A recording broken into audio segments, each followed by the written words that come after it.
Infirmary Media. Warning, the following program features content that may not be suitable for all audiences. Listener discretion is advised. You're listening to the Beau broadcast. Hello, baby. Greetings, boys and girls, and welcome to episode 72 of the Beau broadcast. Glad to be back in the basement with you for another week of shenanigans across the World Wide Web. Another Sunday morning coming down, but yesterday, luckily, I had some time off. Did a little editing so I could take it easy today. Armed with some, coffee in the big old Batman mug and one of those gigantic apple fritters put away already this morning. So I'm already feeling fat and sassy. That is on top of eating just copious amounts of Hardee's last night at 2:30 after I got home. It's a decision that I'm both grateful I made and also very much regretting. I tell you, though, I'm exhausted. I forced myself to get up at like 10 o'clock this morning. 3 nights in a row. We played 3 nights in a row. Played in Mount Sterling, Illinois, Thursday night and Friday night. And last night we played a country club here in town, which thank God it was in town because it was, that hour-ish drive. I know it's only an hour. That makes for a long day, though. That you've been working. You leave work, you immediately get on the road and go over there and set up. You play, tear down, come back home, do the same thing the next night. So, yeah, I'm glad last night was in town. But we played the Cedar Crest Country Club last night. I think that's the first time that I've played a golf course or a country club. And, I'd like to learn golf because there's going to come a time when I need a new hobby that's equally, relaxing as it is frustrating. And that seems like the way to go. Or I could do woodworking, maybe.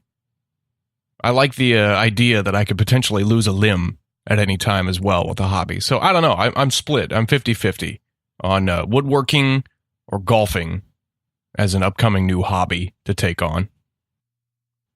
We stay as a regional cover band. We stay pretty busy during the summer season because all the county fairs are going on, the state fairs and stuff like that. So it's kind of exhausting. But man, I got to thinking as I was waiting in the Hardee's drive-thru last night, because that's the time to ponder life's most important questions when you're waiting on your thick burger to be cooked.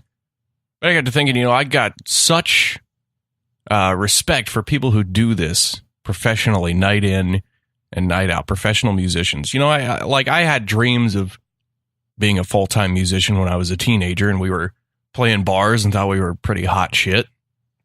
But I'm pretty good with how life shook out. I like where I'm at. I like that I'm not a full-time musician. I mean, obviously, yes, it would be cool. I mean, it's cool being in a cover band that travels regionally. We've done a lot of cool stuff with it too. But I love being able to come home at the end of the night and eat Hardee's at 2:30 in the morning in my underwear and watch King of the Hill, which is exactly what I did last night, and it was heaven on earth. And then go to sleep in my own bed, above all else, and pet my dog and tell Emily to give the covers back. So definitely, such a deep respect for professional touring musicians who do this for a living, like the Oak Ridge Boys I mentioned last week when we talked to them, and they're in their 70s and they're still doing this night in and night out, and they're playing to packed houses and stuff like that. It's a testament to putting in the work and seeing the return, because it does not come without a lot of work. I'll tell you, man, if you catch anybody who's out there busting ass to make ends meet and playing night in, night out, whether it's a professional band, whether it's a cover band, whether it's just a dude who's out there busking, I tell you what, a simple thank you just goes a long way. It goes such a long way. And Freebird, believe it or not, does not. Especially when it's repeated over and over. I'll have to tell you that, though. I've told you that millions of times. You know what, though? On the subject of music, we were playing Modern Day Bonnie and Clyde by Travis Tritt last night, and that's one of my favorite songs to sing and play.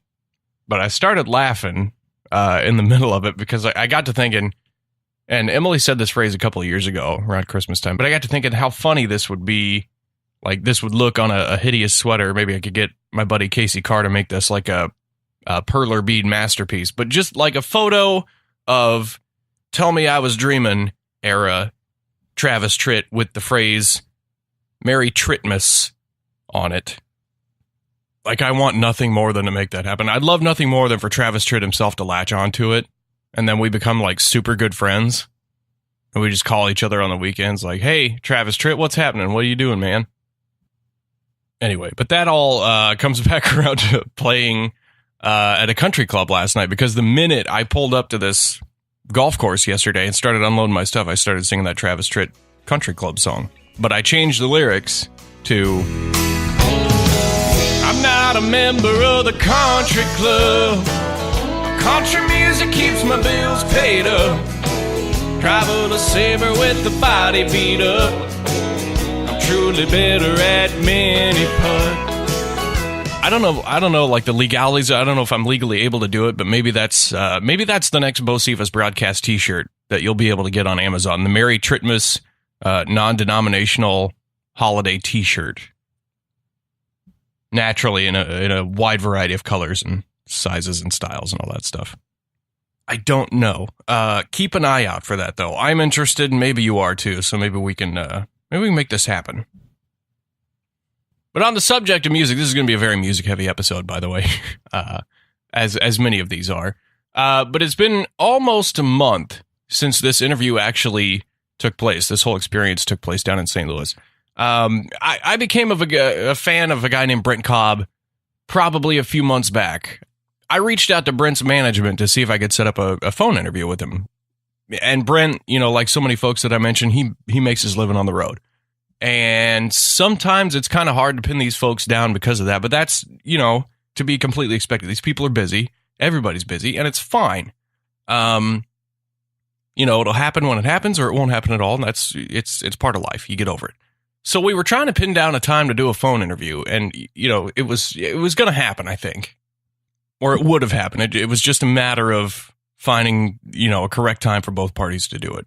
And they shot me some dates that unfortunately wouldn't work for me, that worked for Brent. And I'd mentioned, in a response email that, hey, Brent's going to be at Hollywood Casino in St. Louis. I hope to, come down and check the show out, which is, St. Louis, a couple hours away from Quincy. It's just a couple hours south of here. And this was honestly no sort of like any ploy to try to weasel my way there. But, I'm a firm believer that, like I said, if you appreciate what an artist is doing or band is doing or any sort of entertainer is doing, tell them thank you, or in the very least, just find a way to support them. Buy their record, go see a show, buy a T-shirt, just something, So I had mentioned in that email that I hope to come catch Brent at that show, which was really a triple threat because the same bill was Marty, Stuart, and Chris Stapleton.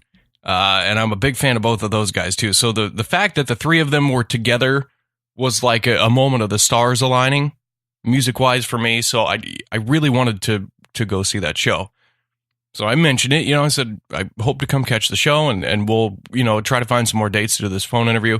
So they respond with, well, would you just like to come do the interview in person and catch the show?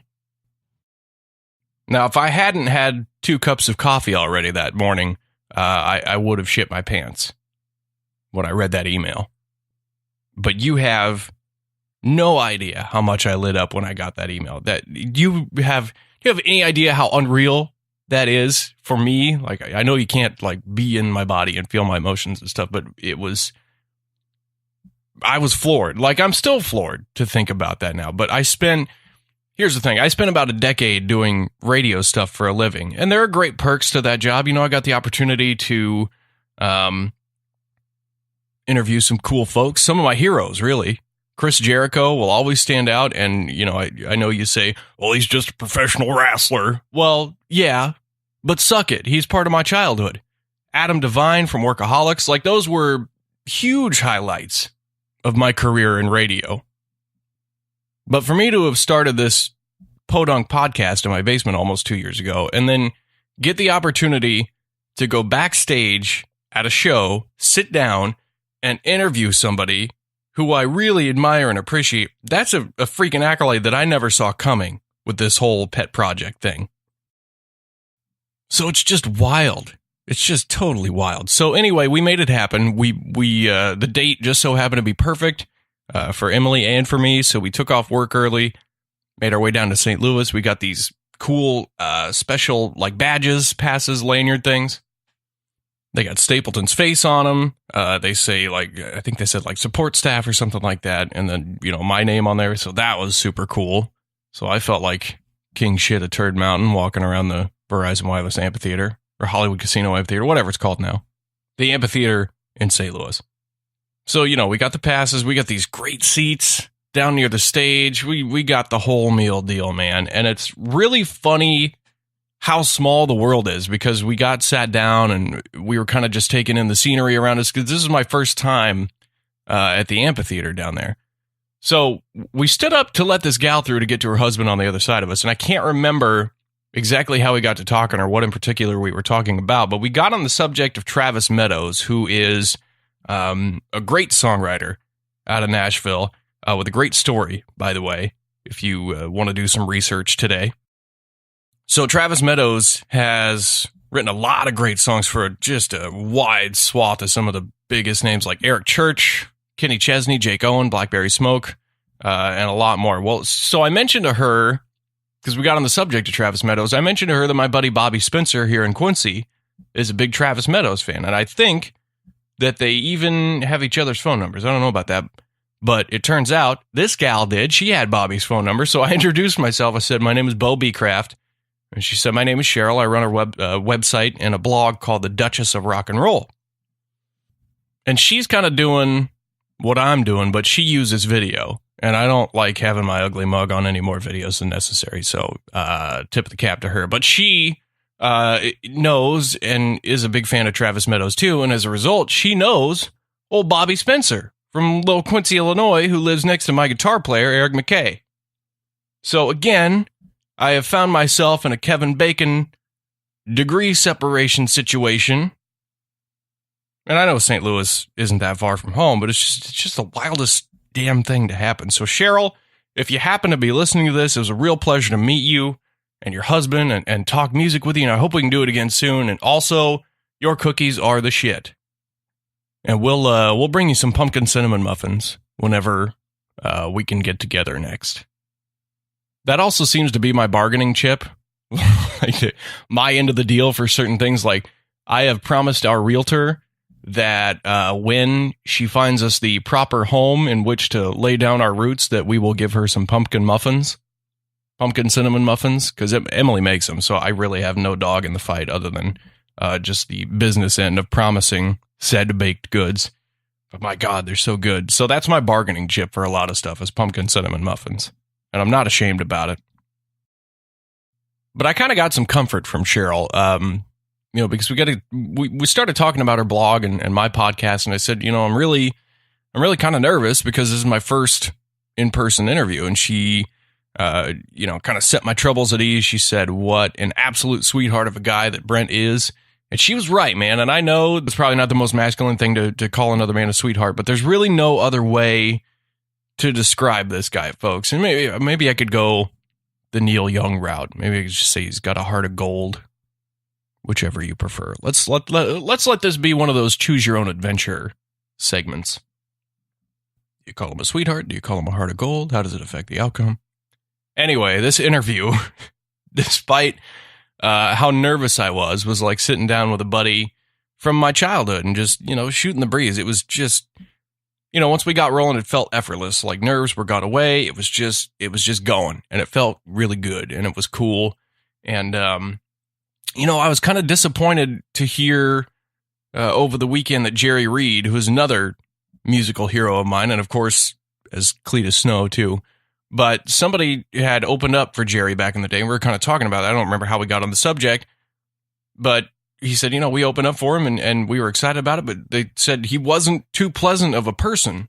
And that was like disheartening. And it almost made you, it almost made the music less, I don't know, maybe question whether or not how much I like the music anymore, But I suppose don't necessarily let the person behind the music sway you from, liking the music. But when you meet, I guess the point I'm trying to make here is when you meet somebody like Brent Cobb and you have a conversation with him and you realize what a just down to earth dude he is, just laid back, he's just like you and me, and the appreciation you have for him, not only as a person as a result of that experience, but for him as a musician and the music that he and his bandmates create is, at least for me, it's taken to a whole new level.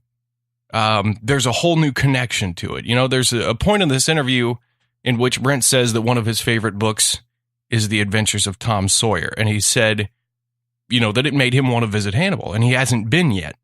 So since we're 20 minutes north of Hannibal, I said, we can make that happen. So Brent, and the rest of you, if you're listening, that offer still 100% stands. There is nothing more that I would love to do than to treat you guys all to a day in Hannibal, touring all the historic spots, the cave, all that stuff. I'm telling you, I've done a lot of cool things this year, both in and outside of this podcast, but one of my new bucket list items is to take Brent and his crew around Hannibal for a day, and then finish it off maybe at Finn's with some good eats. Get one of those shrimp po' boys, a copious amount of Kurz lattes, and some acoustic playing. I wish I could have brought a guitar to that and just said it. If you follow Brent on Instagram, he had a video last night of them sitting around playing The Breeze acoustically, which is strange enough another one of my favorite songs that we do live and I get to sing. So now that's kind of on my bucket list item, is to jam on that one with him. But man, like I said, if y'all are listening, you've got my number. Whenever you guys want, make your way to the Midwest. We'll take you to Hannibal. We'll treat you good. We'll take care of you. We'll be ready for you, man. So before I continue to babble on like an 8th grade girl, that just let me tell you what an indelible impression that whole experience left on not only me but Emily too. I mean, that was, and I said it in the interview, just one of the perfect getaways for us. Just a perfect night away from the daily grind. And that's the whole thing about live music. It takes you out of life for just a couple hours. You can forget about your worries. You can just enjoy being entertained. And I think at the end of the day, that's something that I need to do a lot more of. But I can't tell you how lucky it all made me feel. But I'm going to apologize in advance if I'm not on my interview A game for this one, because like I said, there were some nerves there. And I was also using a new piece of equipment for the first time, so I was like terrified. God, what if I do this interview and it's, this is such a huge milestone for me, and then it doesn't save or it doesn't turn out. So luckily it did. I think it sounds pretty damn good too for my first trial run. So Brent Cobb was the first interview on the Zoom H6 recorder. This is making all kinds of milestones on this episode, folks. So anyway, I hope you can look past the jitters on my end. And I hope you enjoy my conversation with the great Brent Cobb up next on episode 72 of the Beau Cephas Broadcast. The Beau Cephas Broadcast. Have people asked too many times in the past, man, why do you do the work that you do? Don't you ever worry the means won't lead to an end and you'll be stuck, broke, lonesome, and blue. Now, I ain't the kind that go and mess with folks' minds. I don't intend to be offended too easily. Instead, I grit and I grin. I tell them, here's a true friend. I only do the sort of work that pleases me. Let me lay it on you like this. There ain't a road too long. Hello, listeners. This is Boyd McKennell with the local Mall Walkers Club.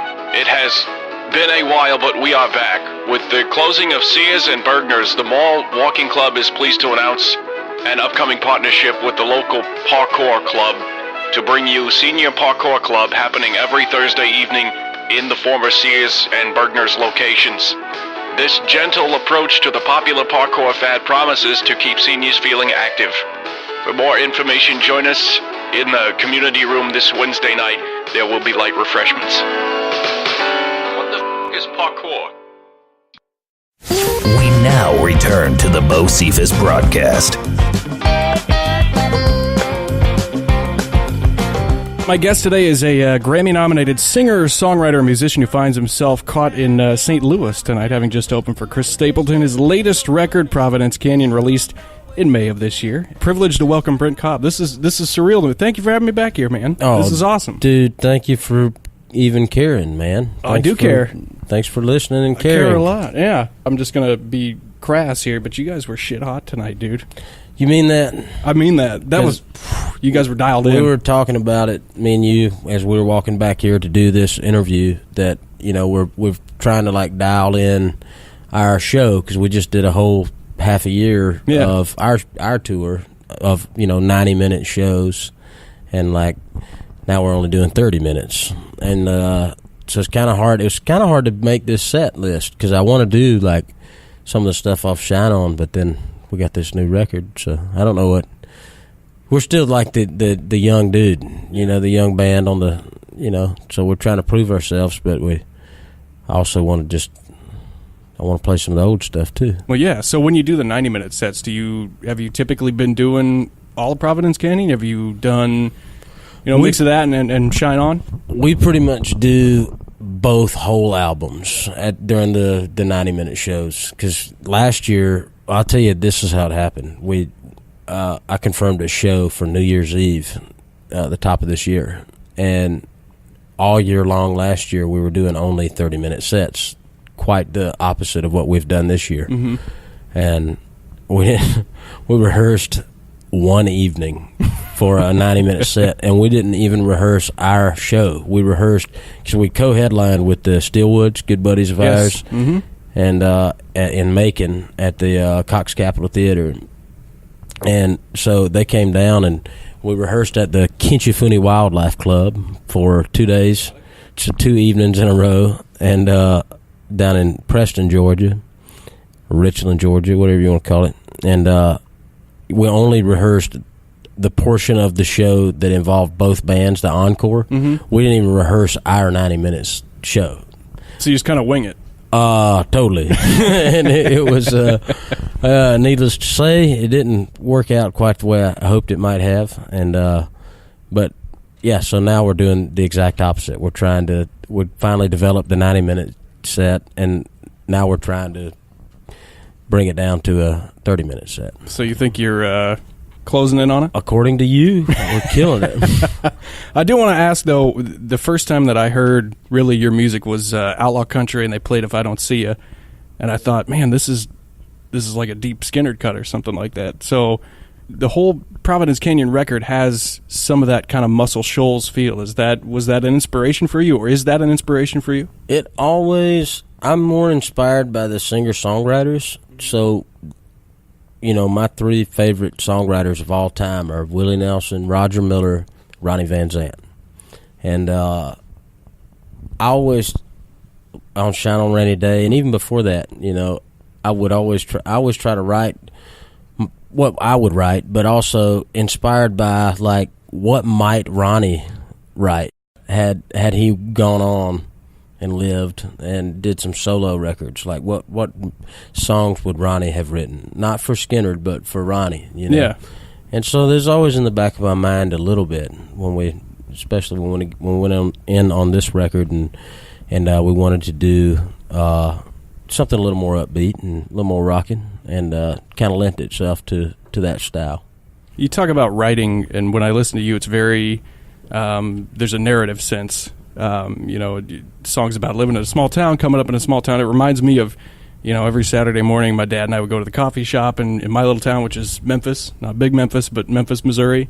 Yeah. And, you know, we'd sit around with what they called the Dead Peckers Club, which was all the old dudes, and shoot the gossip and everything. So, I mean, you mentioned you kind of write not only the way that you want to, the way it comes across for you, but also from that outside perspective. So, I mean, do you write fully, like, ever from your personal perspective, or is it always kind of like observational, like through your eyes, or maybe through the eyes of another? That's a tough question. I don't sit down and consciously go, I'm gonna write.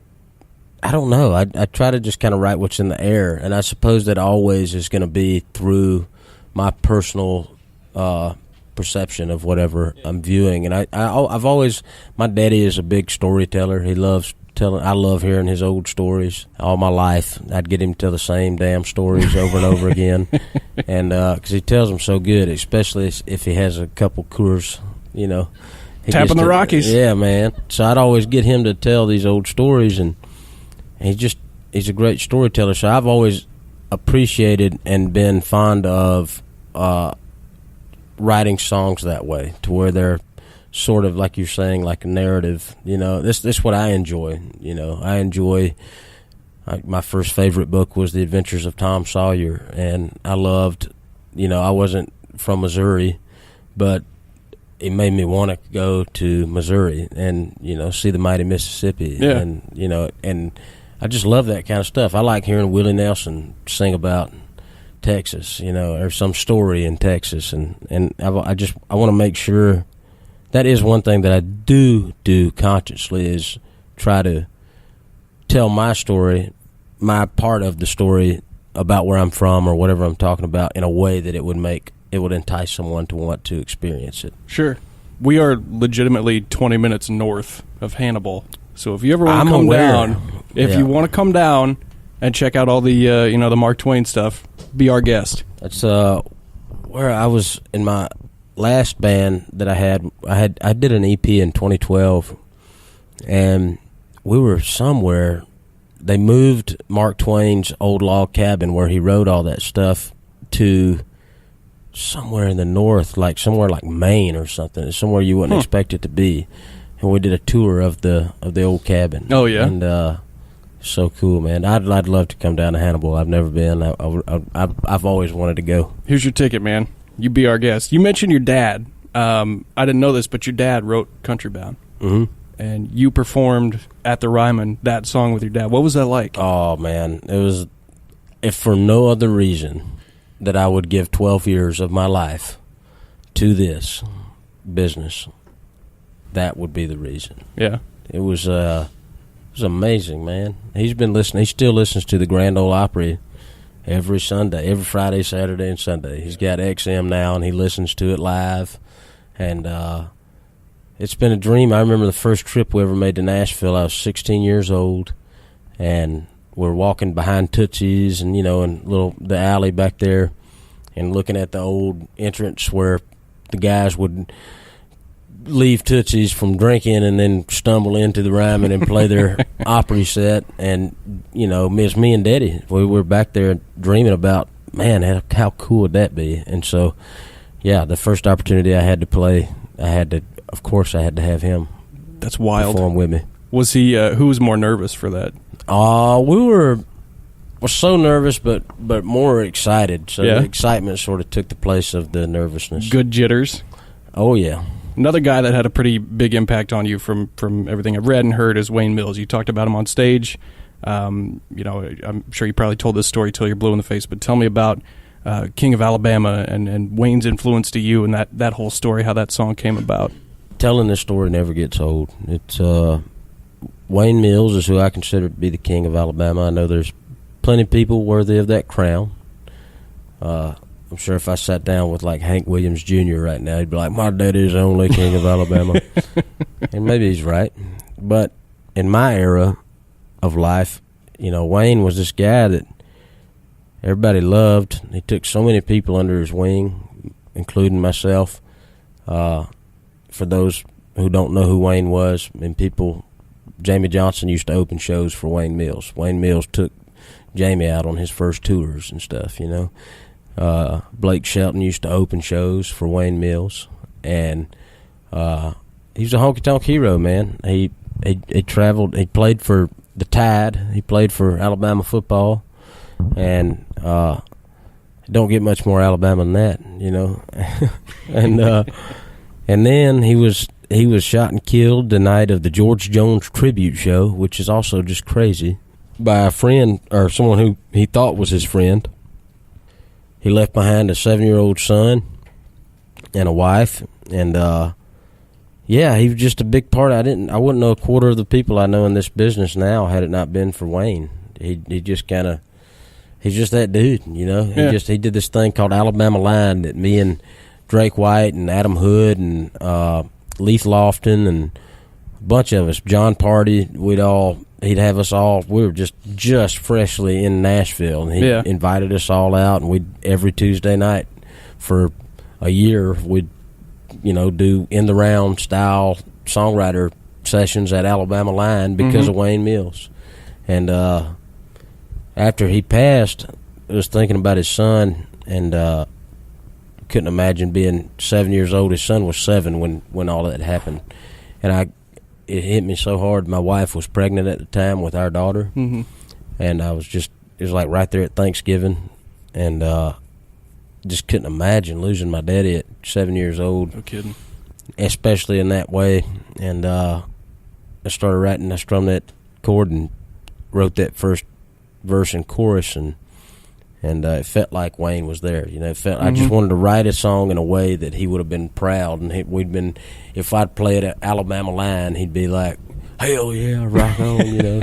So he was awesome, man. Yeah, absolutely. So you mentioned me down in Nashville, Georgia, born and raised, right? Mm-hmm. You, I found this odd. You didn't meet your cousin Dave until you were 16. Right? Yeah, I was about 17 or 18. Late teens? Yeah, late teens. So then you went out to California. You do your first record. Mm-hmm. You moved back to Georgia, right? Mm-hmm. And you were working at Walgreens? No, I moved. I went back and forth to L.A. for about a year and a half. I was pretty reluctant to move there. Yeah. And I wound up finally moving there after a year and a half. The record we'd already made that first record, and maybe I should start at the beginning. We met at a family funeral. It was his grandmother's funeral, my great aunt Christine, and I was a young, like half cocky Southern, like, who's this guy and this cousin? Because Dave grew up in Savannah. I grew up in Southwest Georgia. He grew up in Southeast Georgia. Okay, and he's about 13 years older than I am. And at this funeral, my little arrogant ass was like, so we're all musical, Sure. And so it gets around that he's a producer in L.A. And so I'm like, we're all standing around after his grandmother's funeral. And I'm like, so, man, I hear you record producer. What you produced? And he said, Shooter Jennings put the O back in country. And it floored me, blew my mind. This was my favorite record at that time, and I never had the mind about me to like flip the album over and look who produced it. Sure. And I wound up giving him a little acoustic demo that I had recorded when I was 16 of some songs I had written, about 6 songs, and then 2 days later he called me. I was stoned at the house. I just got off work. I was working for a tree service crew, and me and my buddy just got off work, and phone rings. I didn't even have a cell phone. It was a house phone on the wall. The old landline. Yeah, man. I answered the phone. Hello, Brent there? This is him. This is your cousin Dave. We met a couple days ago. I got Shooter Jennings on the phone with me right now. Wow. We want to fly to L.A. and fly you out to L.A. and do a record. So I went back and forth for a year and a half, and then finally moved there in sometime in 2007, and I only lived there for about 4 months. And it was a lot. I moved. Ellaville is a town of population 1,609 people, and I moved right to the middle of Hollywood on Willoughby and Vine. That's a big change, buddy. And it was a little bit too much to take for me at the time. So I moved back to Georgia, and then I moved to Nashville a few months later, and I started working at Walgreens in Franklin. Did you enjoy that? Working at Walgreens? Yeah. I've enjoyed every job I've had. You were developing, like, photos, right? Mm-hmm. I was a photo specialist, if you will. That's what was that on your name tag and everything? It was. Brent Cobb, photo specialist. That's Damn. Right. I don't even know if that job exists. That's a credential. Yeah, I was going to say, that's almost like an antiquated job now. If it's even, it's probably obsolete. I'm sure it is. You spent time writing for a lot of artists. Luke Bryan, Miranda Lambert, Kenny Chesney, Oak Ridge Boys. Do you find that you like writing for others or writing for yourself more, or is there kind of, with everything, pros and cons to each? I always write for myself. I don't really ever think about it like writing for someone else. Yeah. It's always for me, and then it seems like the more personal the song, the more success it has. Mm-hmm. Someone will pick it up and record it. I wrote a song called "Don't It" one time that Kenny Chesney wound up recording, and it was super personal, but it's always been that way. Hold Me Closely is the first song I ever had cut. I wrote it when I was 17, 2 days before my mama's mama passed away. We were really, really tight, and I had no idea where this song came from. And 2 days later, she passed. Chick-fil-A. and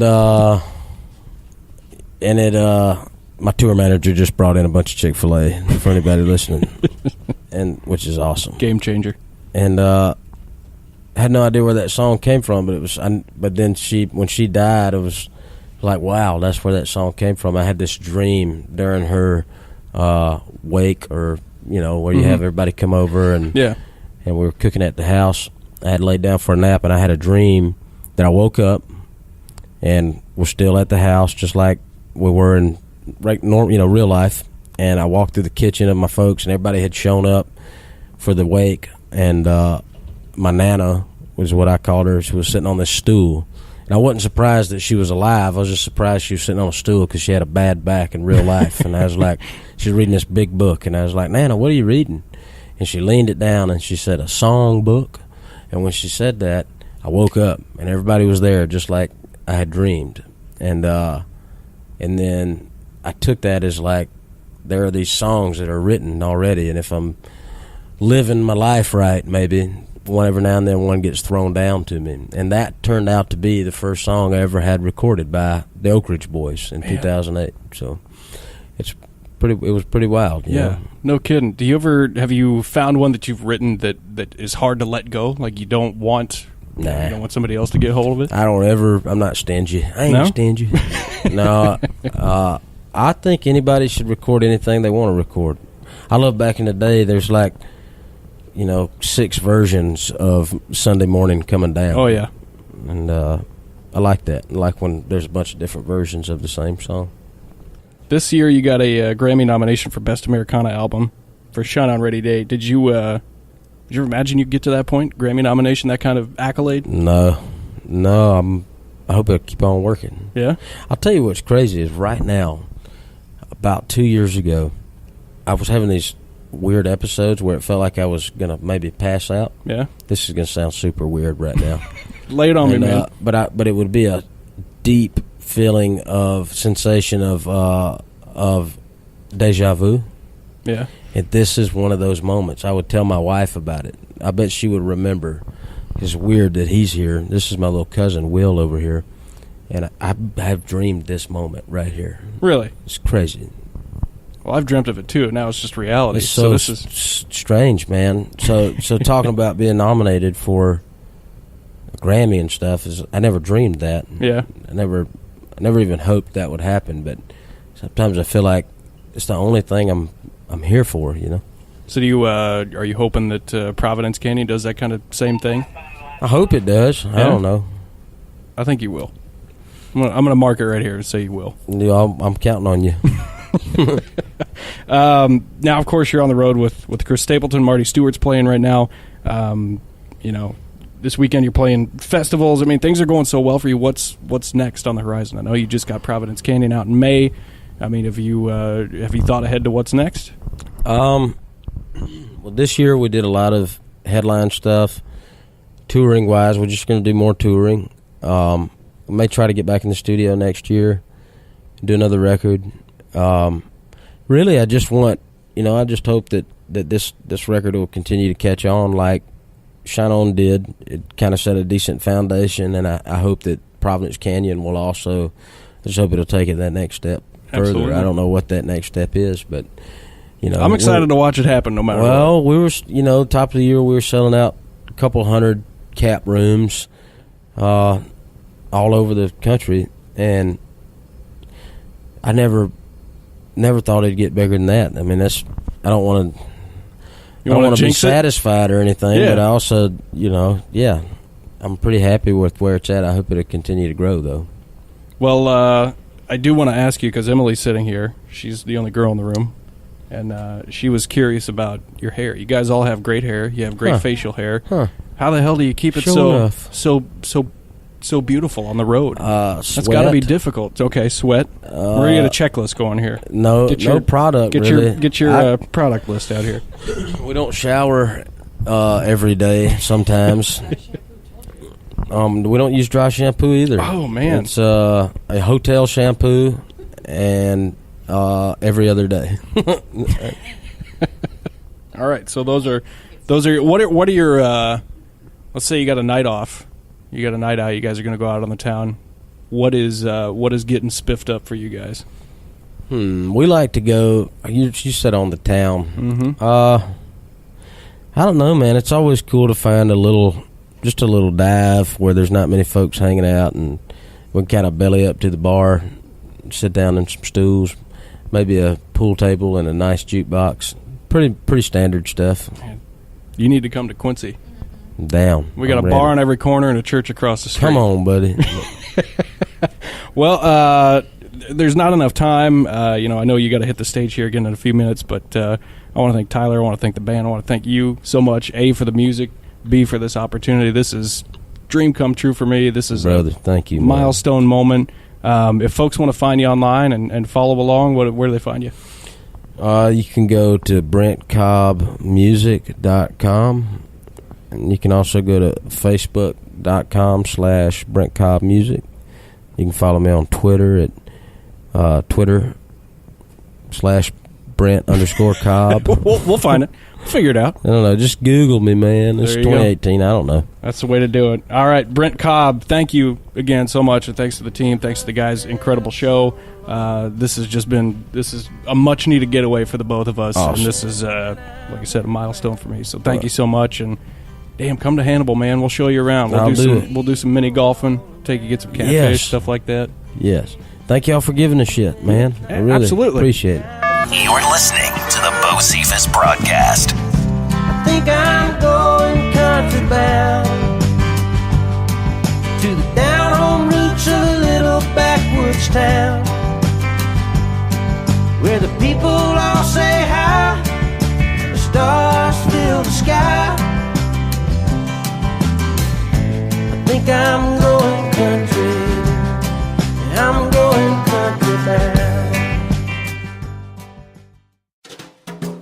You know, when I'm in need of the best cold brew in the area, I trust Hobbrick Enterprises Incorporated. They're your distributor of great beverages in the tri-state area. Coors Light, Blue Moon, Pabst Blue Ribbon, and more. And don't forget the ever-important high-quality H2O. That's right, Hobbrick Enterprises also carries Mountain Valley spring water. If the need for beer arises, go see the folks at Hobbrick Enterprises. 1901 Seminary Road in Quincy. Call 217-223-1183. If the need for beer arises, go see the folks at Hobbrick Enterprises.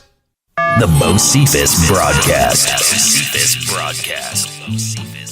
Sitting on the front porch on a Sunday afternoon, just me and a buddy who I've known for a few years.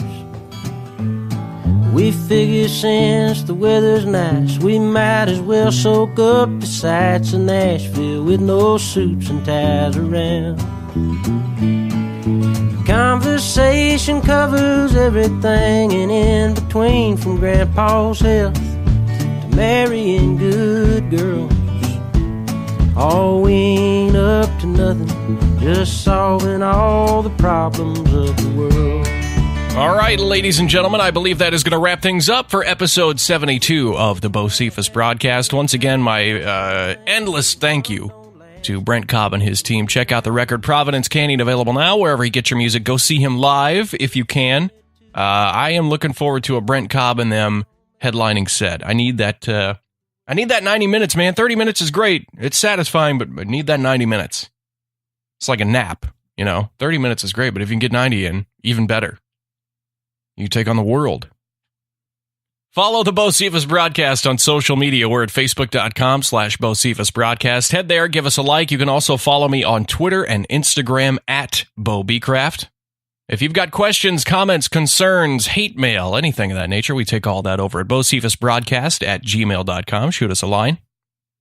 Or air your grievances and dirty laundry, Don Henley, by calling the Beau Cephas broadcast hotline, available for you 24 hours a day, 7 days a week, 365 damn days of the year at 872-222-8610. Don't forget, all of your official Beau Cephas Broadcast apparel is available on Amazon.com simply by searching Beau Cephas Broadcast. You can get all the official T-shirts available for $19.99, plus eligible for free Prime 2-day shipping if you are a member of Prime. All shirts come in a variety of sizes, styles, colors. Pretty impressive. Also, like I said, be keeping an eye out for the Travis Tritt Merry Trittmas non-denominational holiday T-shirt coming very soon, hopefully. In time for Christmas, I would say. I think that could be a big holiday seller. That could be a hot ticket item. It could be the next Tickle Me Elmo, the Merry Trittmas non-denominational holiday T-shirt. That might very well pay for all of my Christmas shopping this year. I don't know. Wouldn't that be great, though? What a wonderful world! With that, I think it's time to head out to the deck and enjoy what's left of this wonderful Sunday. Fire up Providence Canyon, maybe grill some meat. I don't know. But you can bet I'm going to enjoy the hell out of it. So with that, I will bid you adieu, and we'll see you right back here, same time, same place, for episode 73 of the Beau Cephas Broadcast. Everybody have a great week. We'll catch you then. You've been listening to the Beau Cephas Broadcast.